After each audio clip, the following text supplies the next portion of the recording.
Halo semuanya, salam sejahtera untuk kita. Saya Murni Siringo dengan NIM K1D1230637, mahasiswa dari Program Studi Bisnis Digital Fakultas Ekonomi dan Bisnis Universitas Jambi. Pada kesempatan kali ini, saya akan membawakan presentasi ujian akhir semester untuk mata kuliah Cyber Security Management dengan rangkuman materi dari pertemuan 9 hingga pertemuan 15. Pada pertemuan ke-9 ini, kita membahas tentang alasan mengapa mata kuliah Cyber Security Management menjadi sangat penting untuk dipelajari, terutama di era digital seperti sekarang. Cyber Security Management merupakan strategi penting yang dirancang untuk melindungi data, sistem, dan aset digital dari berbagai bentuk ancaman. Beberapa faktor utama yang membuat keamanan cyber semakin krusial antara lain adalah yang pertama meningkatnya ancaman cyber, seperti malware, ransomware, phishing, DDoS yang dapat menyerang individu maupun organisasi secara tiba-tiba. Kemudian kerugian finansial yang sangat besar dapat ditimbulkan oleh serangan cyber, baik secara langsung maupun tidak langsung, serta dampak reputasi yang merugikan organisasi apabila terjadi kebocoran data atau pelanggaran keamanan. Karena hal ini bisa menurunkan kepercayaan publik. Selain itu, kita juga melihat bahwa ketergantungan terhadap teknologi seperti cloud computing, Internet of Things, dan digitalisasi proses bisnis semakin tinggi, sehingga celah keamanan juga ikut meningkat.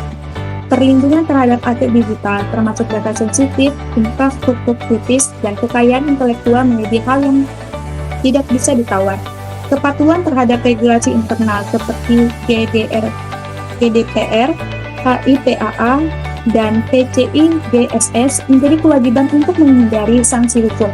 Dan yang paling penting, keamanan data menjadi nilai kompetitif di mana organisasi dapat membangun kepercayaan pelanggan melalui transparansi dan komitmen terhadap perlindungan data. Saat ini, permintaan terhadap profesional keamanan cyber sangat tinggi. Hal ini dikarenakan semakin banyak organisasi yang menyadari pentingnya melindungi data dan sistem mereka dari serangan cyber. Menariknya, profesi di bidang ini menawarkan gaji yang sangat kompetitif. Rata-rata gaji profesional keamanan cyber di tingkat global mencapai sekitar $120.000 per tahun, atau lebih dari 1,8 miliar rupiah. Selain itu, terdapat sekitar 3,5 juta lowongan di seluruh dunia yang belum terisi karena keterbatasan tenaga ahli. Dengan terus meningkatnya ancaman cyber, peluang karir di bidang ini akan terus berkembang. Ini adalah kesempatan emas bagi kita, mahasiswa bisnis digital, untuk mulai mempersiapkan diri agar bisa mengisi kebutuhan profesional di bidang ini. Cyber security saat ini bukan lagi sekedar kebutuhan teknis, tetapi sudah menjadi investasi masa depan. Mengapa? Karena dengan menerapkan manajemen keamanan cyber yang baik, perusahaan dapat mengurangi risiko serangan, melindungi data serta sistem penting, menjaga kepercayaan pelanggan, dan tentu saja meningkatkan daya saing di pasar digital yang semakin ketat. Selain itu, perlindungan data pribadi juga menjadi sorotan utama. Data pribadi seperti nama, alamat, NIK, nomor HP, hingga data biometrik sangat rentan disalahgunakan. Apalagi data sensitif seperti informasi agama, kesehatan, atau rekam jejak digital bisa menjadi sasaran empuk jika tidak dilindungi dengan baik. Di Indonesia sendiri, regulasi seperti UU Administrasi Kependudukan dan RUU Perlindungan Data Pribadi menjadi payung hukum yang penting. Tantangan terbesarnya adalah banyak orang tidak sadar bahwa data mereka tersebar lewat media sosial, sehingga edukasi dan kesadaran publik juga menjadi bagian penting dari manajemen keamanan cyber. Pada pertemuan ke-10 ini, kita membahas tentang Undang-Undang ITE dan Cybercrime. UU ITE atau Undang-Undang Informasi dan Transaksi Elektronik adalah payung hukum utama dalam mengatur aktivitas digital di Indonesia. UU nomor 11 tahun 2008 ini berlaku bagi seluruh warga negara baik di dalam maupun luar negeri dan dirancang untuk menangani pelanggaran hukum yang terjadi di dunia digital.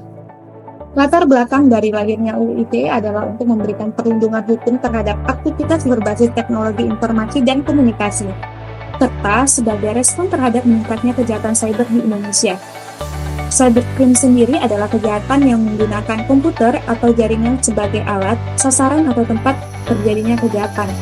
Contohnya seperti penipuan online, pencurian identitas, courting, phishing, dan penyebaran malware.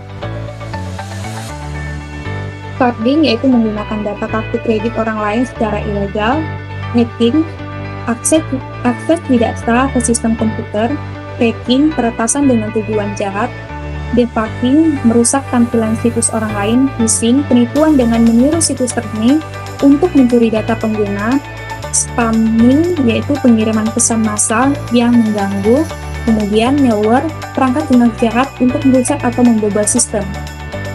Untuk memberikan gambaran nyata, berikut contoh-contoh kasus cyber scheme yang pernah terjadi, yaitu mulai dari phishing, pemalsuan kartu kredit pernah terjadi di daerah Cipulir, hacking, Sony Pictures diretas pada tahun 2014 menyebabkan kerugian besar, tracking, seorang remaja mampu membobol sistem bank dan menghasilkan 1,8 triliun, debugging, situs KPU pernah diubah tampilannya dengan pesan cinta pada tahun 2008, phishing, mantan mahasiswa ITB pernah melakukan pembobolan e-banking BCA, spamming, yaitu seorang pemuda Rusia menjadi otak di balik serangan Megade botnet tahun 2009, kemudian malware, banyak PC bermerek terinfeksi malware karena menggunakan Windows bajakan. Semua ini membuktikan bahwa ancaman cyber sangat nyata dan bisa terjadi kapan saja.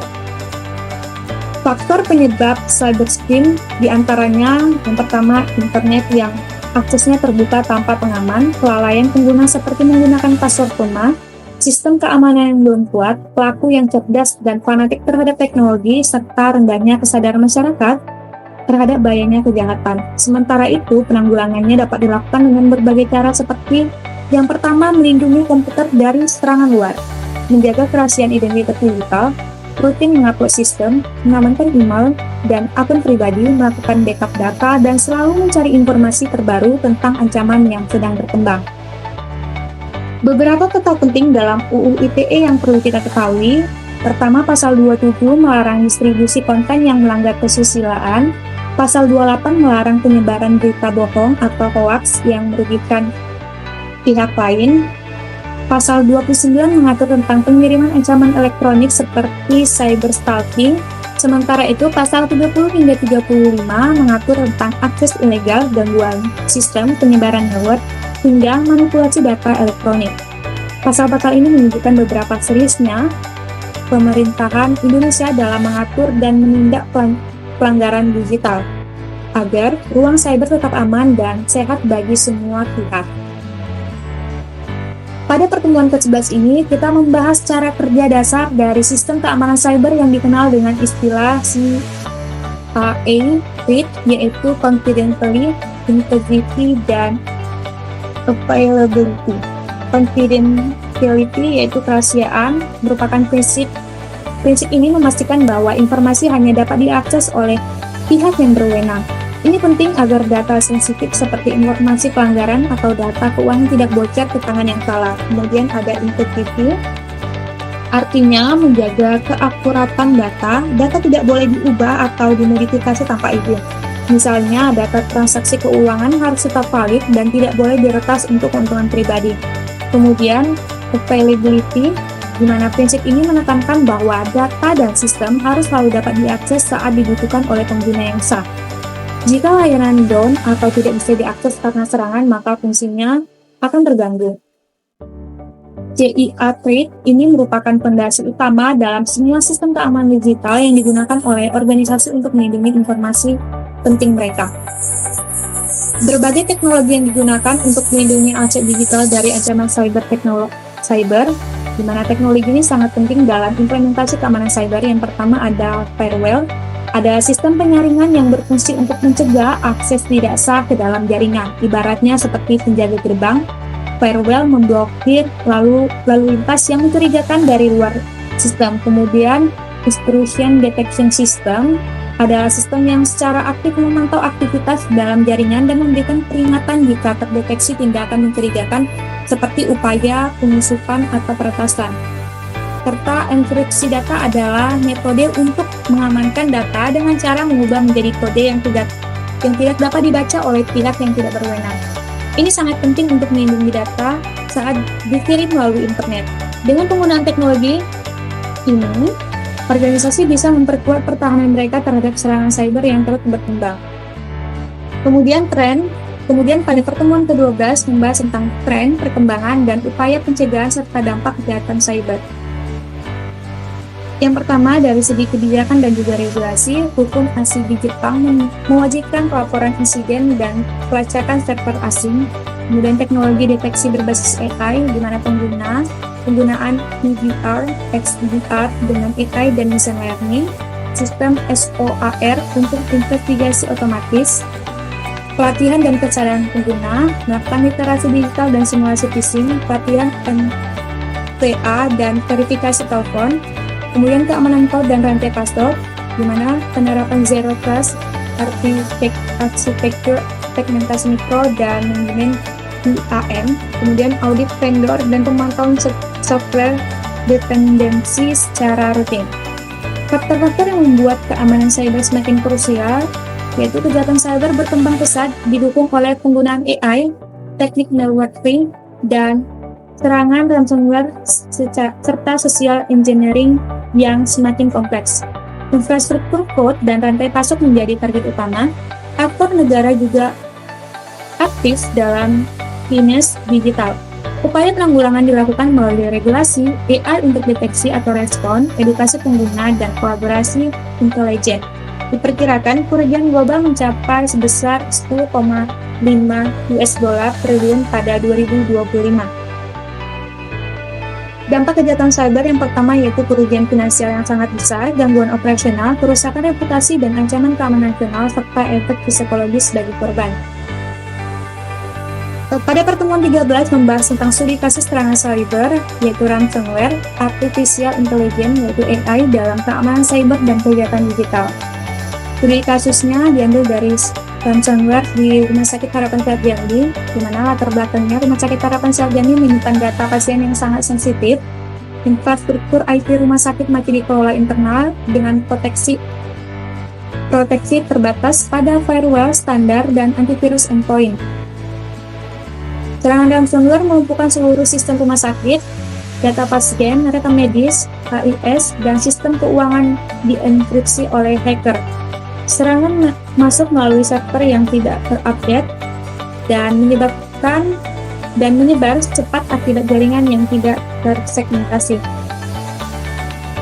Kemudian dampaknya yaitu gangguan layanan medis, pendaftaran dan penagihan terhenti, hilangnya kepercayaan pasien akibat risiko kebocoran data, analisis kerentanan sistem RSHS, di mana yang pertama infrastruktur lokal tanpa keamanan berlapis, tidak ada sistem deteksi intrusi, cadangan data tidak memadai dan tidak disimpan di lokasi aman, tidak ada pemantauan keamanan secara real-time. Artificial Intelligence dalam keamanan cyber, AI adalah teknologi yang meniru fungsi kecerdasan manusia menggunakan sistem komputer. Komponen AI diantaranya yaitu basis pengetahuan, kemudian mesin inferensi.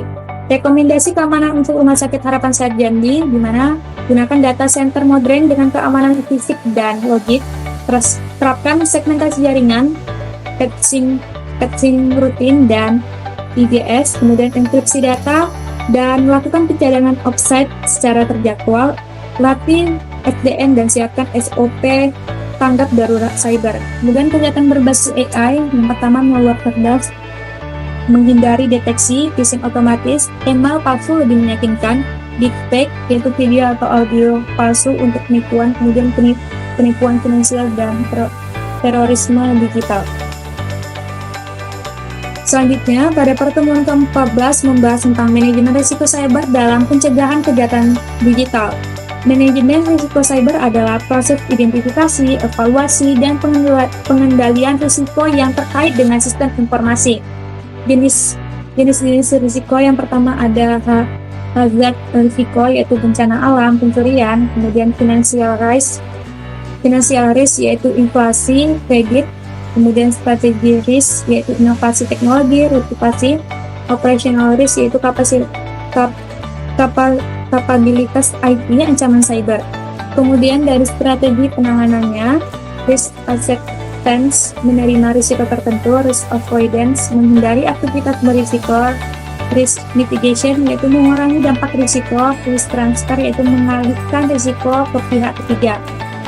Proses manajemen risiko cyber yang pertama yaitu identifikasi risiko, menentukan aset, ancaman, dan kerentanan. Kemudian penilaian risiko yaitu menganalisis dampak dan kemungkinan. Kemudian mitigasi risiko menuju strategi pengendalian, implementasi kontrol yaitu menerapkan langkah pengamanan serta pemantauan dan evaluasi, meninjau efektivitas pengendalian.